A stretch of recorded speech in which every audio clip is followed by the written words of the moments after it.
Il-Prim Ministru Robert Abela nieda it-tieni wirja ta' Muża fis-sensiela Muża Ħdejk li titfalenti fuq il-ġenju artistiku lokali Giuseppe Calì.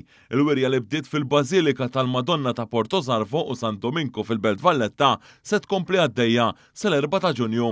Din il-wirja tagħti ħarsa lejn it-talent eċċezzjonali ta' Calì u l-modi kif kien iwassal l-arti tiegħu billi iġib flimkien taħt saqaf wieħed qatt ta' kopolavuri tiegħu inkluż il-Mowt ta' Dragut.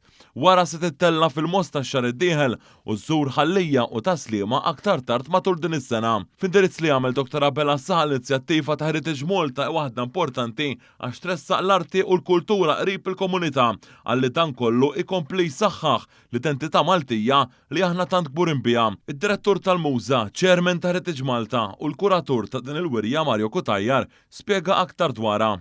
L-artist Malti li qed niċċelebra huwa Giuseppe Calì. Giuseppe Calì li ħalla l-effett tiegħu fuq l-arti Maltija u barra li ħalla l-effett tiegħu sebbaħ diversi knejjes u postijiet oħra bl-arti tiegħu.